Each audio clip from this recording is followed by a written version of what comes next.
শ্যামসুন্দরী আপনাদেরকে মায়ের মন্দির দিয়ে বলা হচ্ছে। মাকে কলকাতার জীবন্ত কালী বলা হয়।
শ্যামসুন্দরী আপনাদেরকে মায়ের মন্দির দিয়ে বলা হচ্ছে।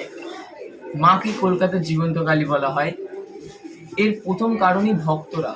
কারণ ভক্তরা মায়ের কাছে যা মনের বাসনা বলে দেয়, মা সবই পূর্ণ করে। আর দ্বিতীয় কারণ, মায়ের একটা ঘটনা ঘটেছিল।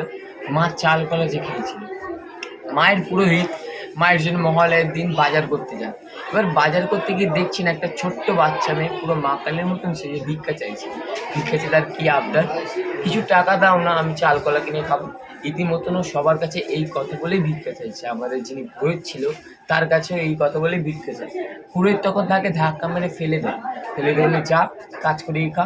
বাচ্চা মেয়ে তখন গা ঝাড়া দিয়ে বলে, আমি যদি কাজই পেতাম তো তোর কাছে ভিক্ষা দিতে আসতাম। বাচ্চা মেয়ে চলে যায়, পুরোহিত চলে যায়। আমাদের প্রতিটা অমাবস্যা অন্ধকারে পুজো হয়, মানে কোনো রকম আলো জ্বলে না, কেবলমাত্র ঘির প্রদীপ। ওই দিন মহালয়ার অমাবস্যা অন্ধকারে পুজো হচ্ছে।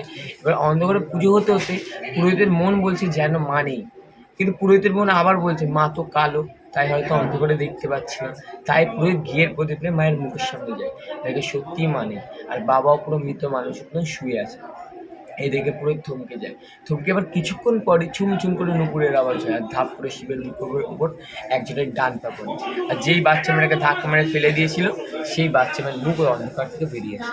মা তখন মানুষের কণ্ঠে বলে, দে চাল করে দে, দিবি না আমায়। এই শুনে পুরো সঙ্গে সঙ্গে অজ্ঞান হয়ে যায়। এবার অজ্ঞান অবস্থায় মা ওনাকে বলছেন, আমি শুধু বড়লোকের মা নই রে, আমি গরিবের মা। তাই এবার থেকে যে কোনো ভক্ত এক মুঠো চাল আর একটি পাকা দিয়ে মাকে পুজো দেয়, মা তাদের সব মনের বাসনা পূর্ণ করে। আর আপনারা দেখেই থাকবেন মায়ের বেদের নিচে নবগ্রহ আছে। এই নবগ্রহ থাকার একটা কারণ আছে, মা নবগ্রহের ওপর বিরাজমান।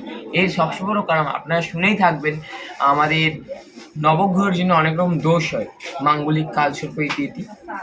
এই দোষের জন্য অনেক রকম মাদুলি কবচ করতে হয়, কিন্তু অনেকজন তো সামর্থ্য হয় না এই মাদুলি কবচ করার। তাই মাকে যদি কোনো ভক্ত 28টা শনিবার দর্শন করতে পারে, যে কোনো রকম গ্রহদোষ এমনি কেটে যায়। তাই আপনাদেরকে একটাই কথা বলবো, মায়ের কাছে আপনারা আসেন, মাকে নিয়ে মনের কথা জানিয়ে মা অবশ্যই সম্পূর্ণ করবে। জয় মা।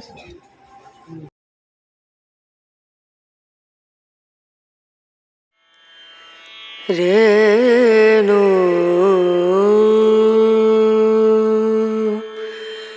রনা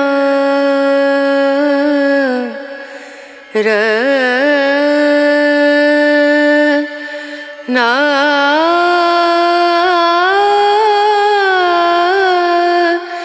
না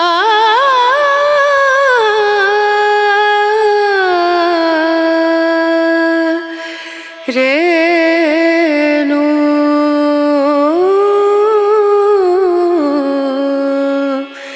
রেণু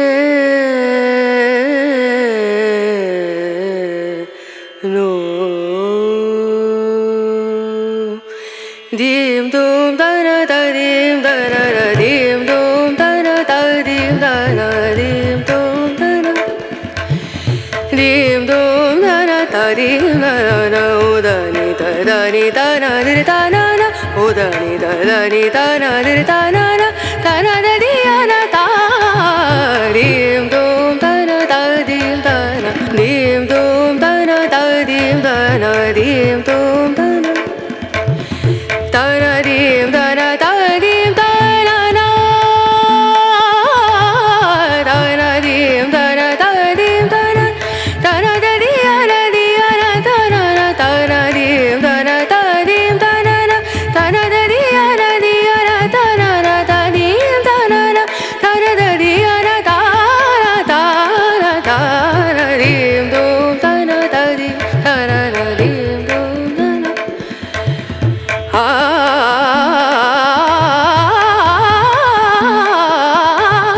dim dum dana da dim dana dim